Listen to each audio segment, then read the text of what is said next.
Over here. Tony, my name is Peter Racy, and I'm currently the convener for a project for the National Australia Flag Association, and Alan Pigeon, I think you know quite well. Yes. And on Sunday on Australia All Over with Macca, I articulated a few of the flags that are in regional Australia, the bombing of Darwin flag and the Darwin War Museum that does actually look like it went through a bombing. In the Birdwood Museum in WA and Geraldton, there's a flag that traipsed all around World War I battlefields. There are numerous flags in Hobart that document the claim of territory in the Antarctica. There's flood flags in the Grantham Valley. There's fire flags in Victoria, and the list is quite extensive. After the interview, I was surprised to learn that there are actually 3 Australian flags that went to the moon. 2? 3. 2 went where? To the moon. Oh, wow. 2 small ones on Apollo 11, which is held in the National Archives. On Apollo 17, the last, which is held in the National Australia Museum. But get this, a full-size flag went on Apollo 15, and a very kind letter was written by President Nixon, and it is sitting in the Whitlam Institute, believe it or not. The very person that Whitlam claimed it was a conspiracy theory. And my question is, the 3 key symbols of the flag being the Jack and the Federation Star, and then the Southern Cross. How do you think they now relate to Australia today? Well, that's a wonderful question, and thank you for giving me that information, which probably should find its way into a second edition of the book. Australia claims the moon. Look,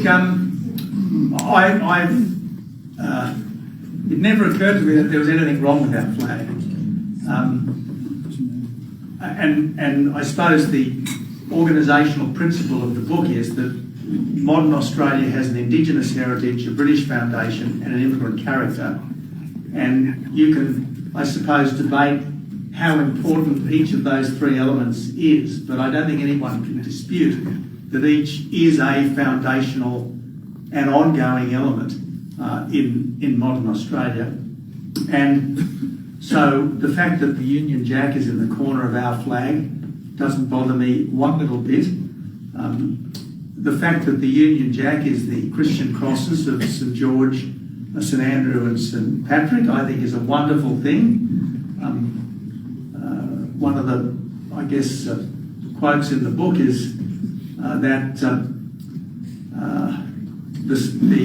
the couple of lines of scripture that formed the basis of the first Christian sermon preached in this continent on the 3rd of February 1788 by the Reverend Richard Johnson. He took as his text, "What can I render unto the Lord for all his blessings to me?"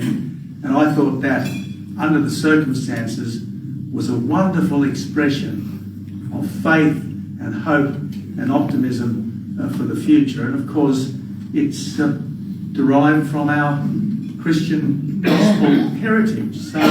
So I think to have those crosses in the corner of our flag is incredibly important.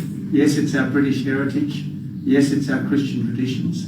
I think that the Southern Cross, which was obviously deeply significant to Aboriginal people for tens of thousands of years, and I think is now equally significant to all of us, because which of us hasn't looked up in the southern sky and tried to work out where the pointers are and tried to work out where due south or might be. I mean, I think all of us have done that.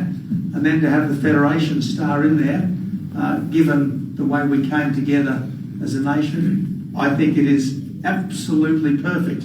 And this idea that we should keep it minus the Union Jack, well, I reckon that's a desecration and a denial of our history.